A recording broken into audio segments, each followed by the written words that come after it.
here in the city of Varanasi, it's good to start the first day Satsang with an understanding or a description or a discussion on the Supreme Reality, which is here expressed as Shivam. Sada Shivam, Paramashivam, Shivam, ultimate auspiciousness. And there is a beautiful mantra used in the Saivite literature, which is usually chanted when people get into danger. They say, oh, let's chant the Maha Mrityunjaya mantra, we may be saved from an accident.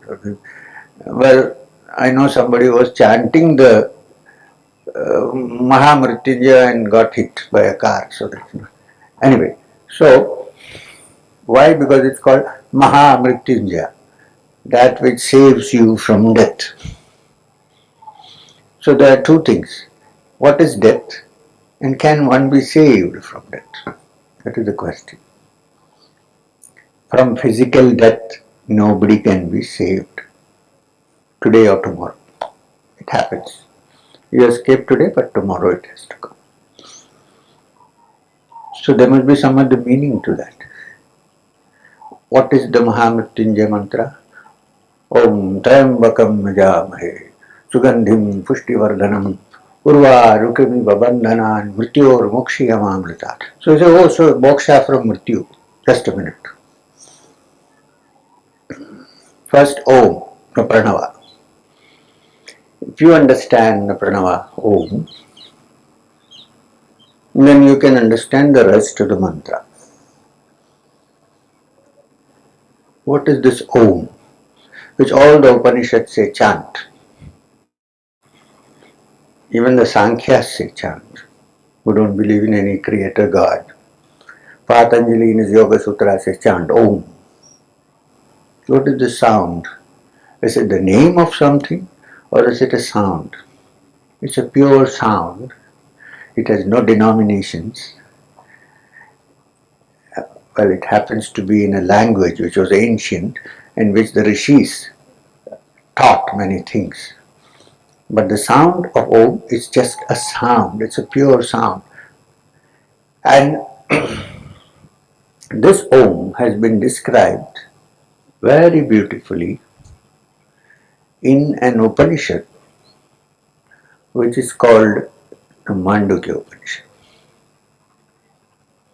The Mandukya Upanishad, I'm trying to explain Om because we have Om Tryambakam or Om Namah Shivaya, but let's know Om before we go to Shiva. Because if you know Om, you have known Shiva. Shivam. So, Om. You all know the normal meaning of the word Om, what people say, A, U and Im, 3 syllables, that is creation, preservation, destruction, the whole process together.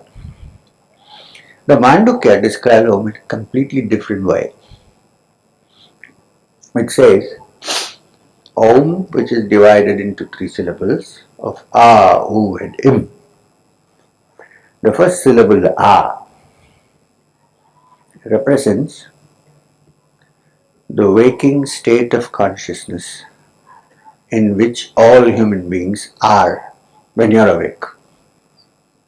Are we in that? I don't know. Is it too boring that you would have gone to the next avastha? That's called a jagrita avastha. Wakefulness. Now look at this.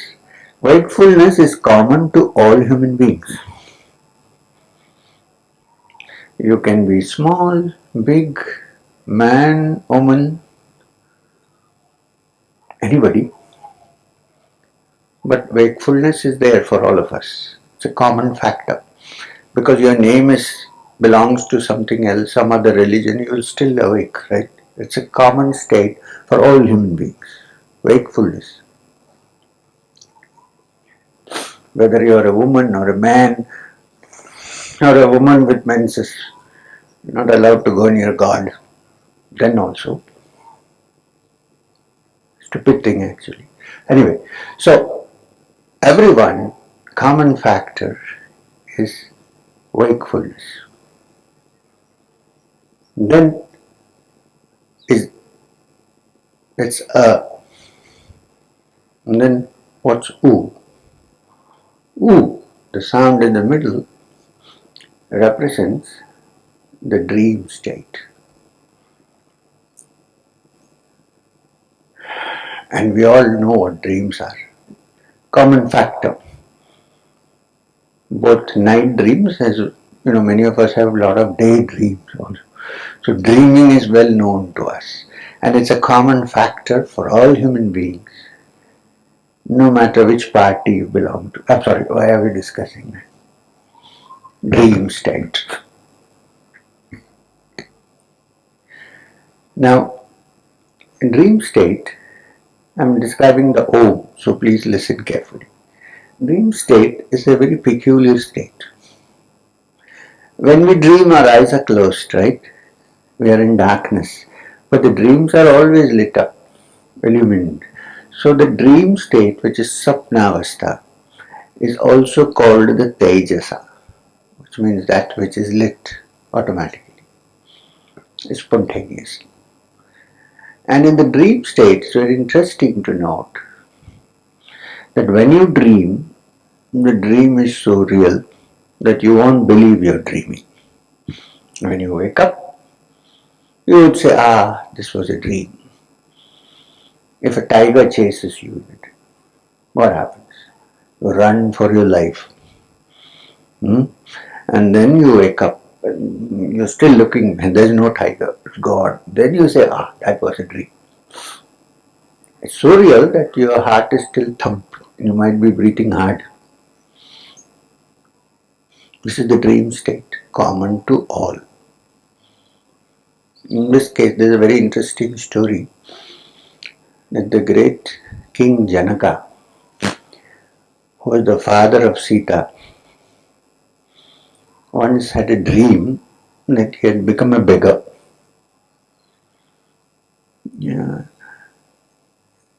Torn clothes, begging bowl in his hand, hungry, asking for food, painful. And then he woke up. When he woke up, he found that he was in his royal palace, on the bed, happy. So a question occurred to him.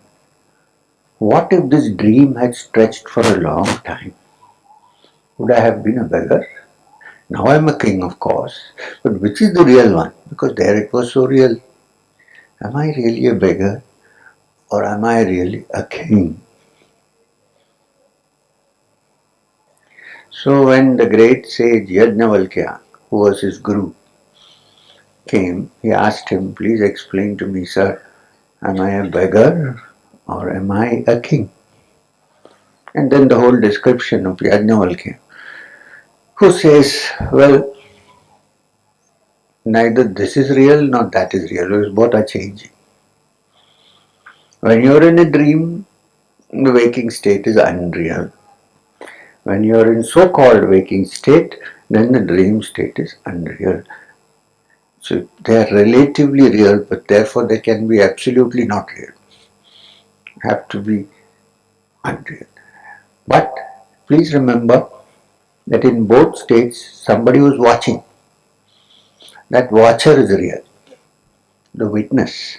And Yajnavalkya explains to him that witness is your true reality, not the dreams that you go through. The waking dreams and the sleeping dreams, both. Anyway, so U represents that dream state. Then A, U and Im, Om. Om, when you say Om, you need to repeat another word, you need to say another word, you have to open your mouth again. It's finished, it's closed. So this Ma represents deep sleep. Shushupti, which is also the common experience of every human being. In fact, if there was no sleep, we would have become crazier than we are now. We are crazy anyway, but the madness that goes on. But if there was no sleep, what would have happened to us? In sleep, you are completely rested. and you're rejuvenated and you start a new day. That's why if sleep doesn't come, people look for drugs to sleep. Papa will have to sleep. 3 days I haven't slept. And please note this, and in sleep, we are all equal. The owner of the company and the chowkidar who works, in sleep they are equal. Because the chowkidar doesn't remember who he is and the owner doesn't remember who he is. Why? It is because they don't remember that there is rest. The moment I remember, there is no rest. I'm M, so I have to do correct things, peace. If I don't remember, then there is peace. Which is why deep sleep is so peaceful, because you don't know. You have no differences of opinion with anybody. You have no quarrels with anybody. You actually don't know where you are and what you're doing. The Upanishad describes it as there is no inner cognition or outer cognition, or a conglomeration of the two. None. Deep sleep. And that is represented by the sound, the syllable ma, om. So if that was all there is to it, then we have to do nothing. Wake, dream, sleep. But it's not so. In waking, in dreaming, in sleeping, in all the three states, there is a witness which watches in continuity. If you say in deep sleep there is no witness, you're mistaken. At that time, you are not aware. Yes. When you are deeply asleep, you don't know. You don't even realize where you are or what you are. You exist at all. But when you wake up, when I wake up, I say, that was a wonderful, blissful sleep. So therefore, there was somebody there who was feeling the bliss, but at that time, one doesn't remember. I sometimes wonder how wonderful it would be if in deep sleep the witness woke up and said, that's called Turiya. So the last sound of Om, like when you hit a bell, it doesn't end. Om. Right? It rings, it goes on for some time, the Ardhamatra, that it's called.